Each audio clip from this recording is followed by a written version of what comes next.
Enforcement. The change was passed by the North Dakota legislature this past session.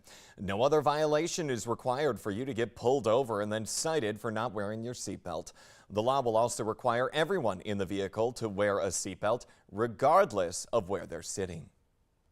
New this morning, the intense heat and then quick cooling is taking a toll on area roads. A portion of a popular Moorhead road buckled and has chunks of concrete thrown around. This is 20th Street South near 16th Avenue. It has a buckle that could cause some damage to your car if you hit it. Now, we took this video around 5 o'clock this morning. Pieces of concrete were still sitting on the road. Now, roads buckle and crack when the high heat expands the concrete or the tar, and then it cools down and contracts. And happening today, we have a traffic alert for you. Get ready to see more cones, and not just at that road buckle. Today, 4th Street North will be closed to through traffic between 4th Avenue North and 7th Avenue North. Traffic will be detoured via 2nd Street North and Broadway. The road closure will allow crews to work on some surface repairs. The road is expected to fully reopen by Thursday. Also today, westbound traffic on 40th Avenue South will be reduced to one lane between 47th Street and 51st Street South. The lane closure will allow for surface repairs there as well. Now, that road should be reopened by sometime tomorrow. A few other laws are going into effect across the region, including a ban on foreign governments and adversaries from owning land in North Dakota. The legislature came amid concerns of Chinese ties to a company's proposed corn milling plant near the Grand Forks Air Force Base. One law does have exemptions for Canada and for agricultural research on no more than 160 acres. The new law responds to the concerns that could have created confusion for agribusiness companies with ties to foreign countries. Now, other states like Minnesota already have laws that ban foreign ownership of farmland.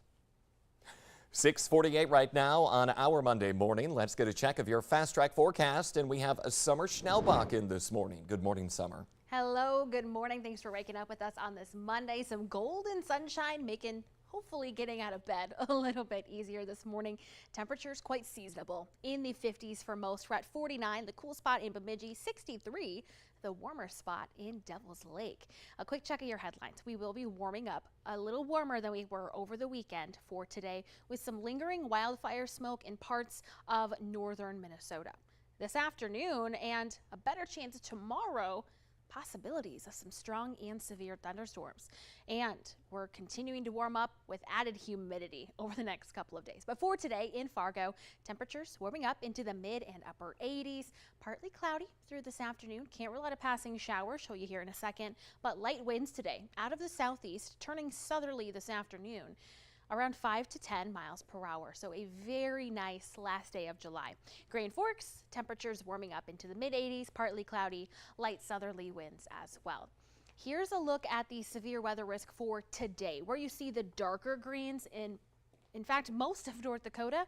That's a level 1 out of 5 risk for severe. So not a really widespread risk, but isolated stronger storms from a cluster of showers and storms that's moving in from northwestern North Dakota at this time. As they move into eastern North Dakota during the peak heating of the daytime, where we have a little bit of instability, we may see a stronger storm with quarter-size hail and 60-mile-per-hour wind gusts being the primary threats. But those are already out of here as we wrap up the dinner hour. Your planning forecast: warmer with more humidity, Jordan, for Tuesday and Wednesday, with additional strong and severe thunderstorm chances. But overall, very summer-like for the first full week of August. Oh my gosh, first full week of August. I feel like we've been in August back in June with how hot it was back then. Yes, absolutely. Yeah, no, it was something to watch out for, definitely. But okay, we'll check in again throughout the morning. Summer, thank you. Severe storms rolled through several states over the weekend, leaving behind some significant damage. The Virginia, Maryland, and D.C. area experienced numerous reports of fallen trees and branches, even being reported that a 43-year-old man in Virginia was killed when a tree crashed down on his home while he was taking a shower. Storms also swept through parts of New Jersey, including a possible tornado. Several trees were torn down along with power lines, leaving some people without power. New this morning, an undercover operation led by the Minnesota Bureau of Criminal Apprehension resulted in 11 people being arrested for prostitution in St. Paul.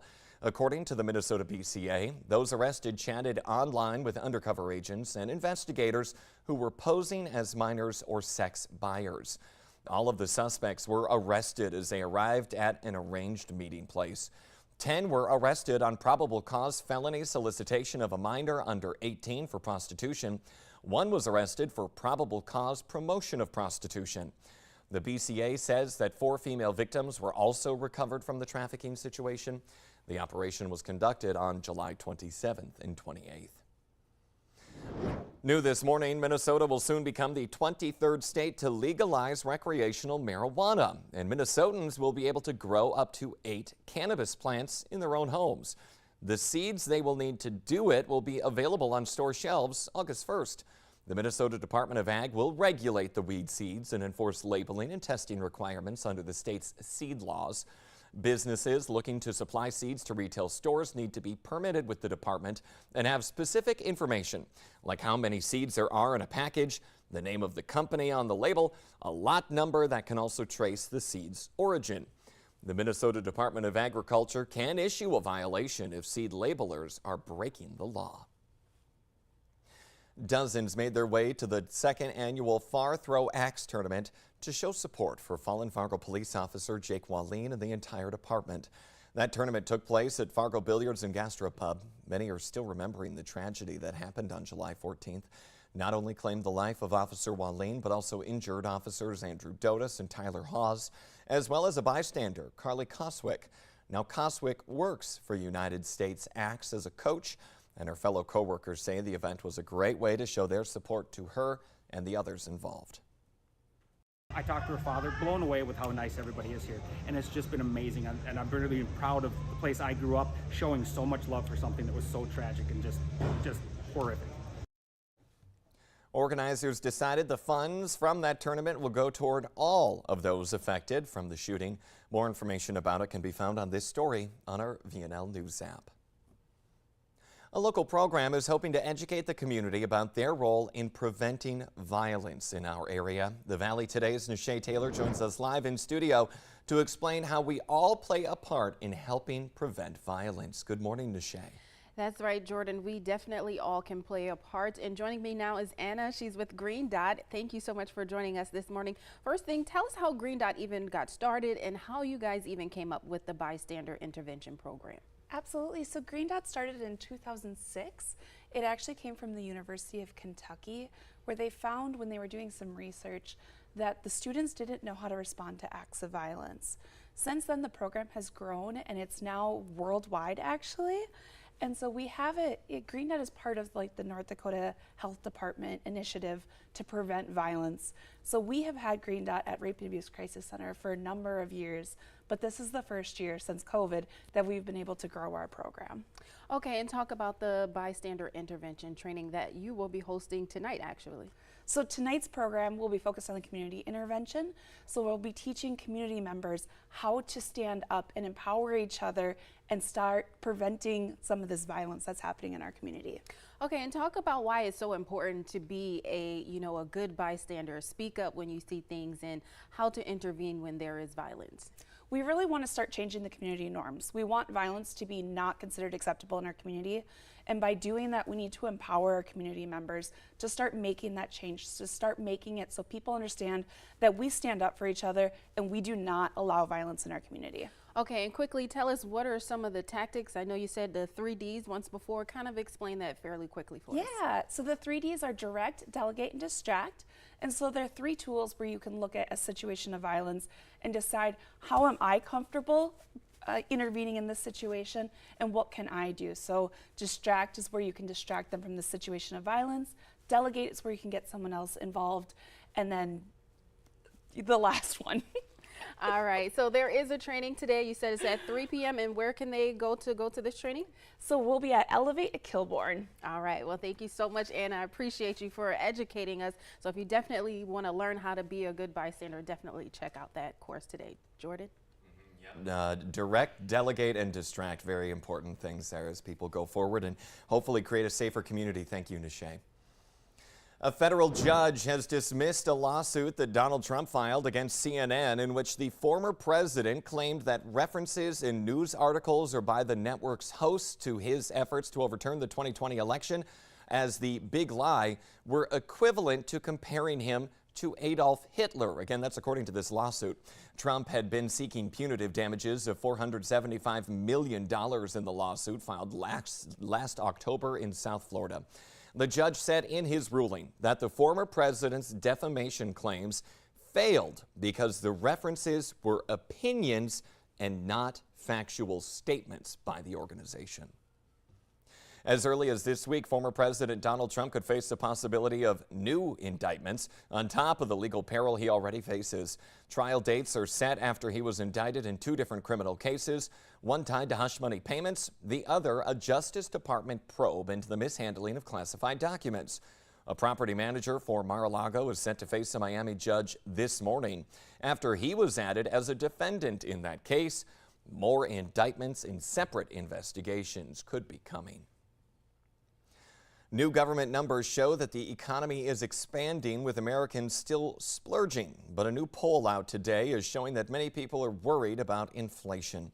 Mark Strassman has our story.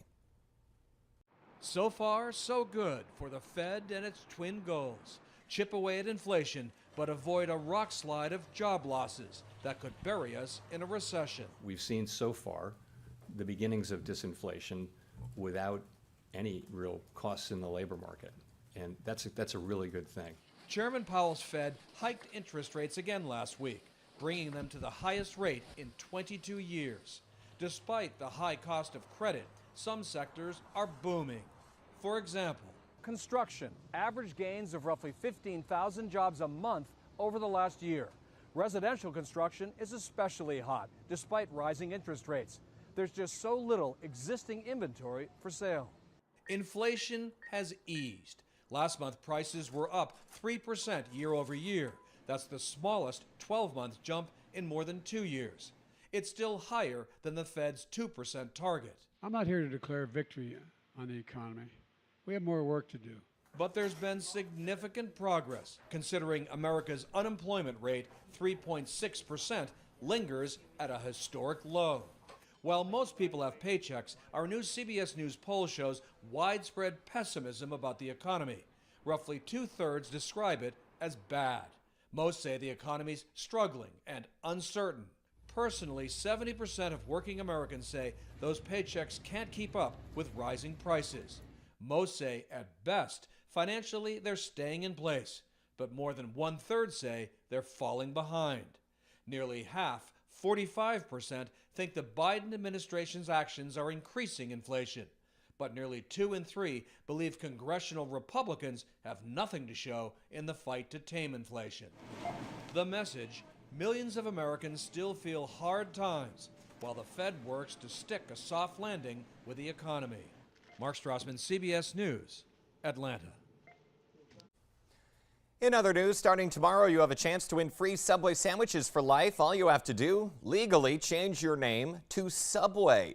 The promotion will go through August, and once a winner is chosen, the company says it will pay the legal fees to have that person, quote, assume a new, iconic identity. Well, there you go. One way to ease inflation with some free subs. The Today Show and CBS Mornings are just about to start, but the Valley Today rolls on. We'll have more news and weather for you coming up on the Fargo CW. Otherwise, have a great Monday. We'll see you right back here tomorrow. And in the meantime, I guess you can call me Cold Cut Combo.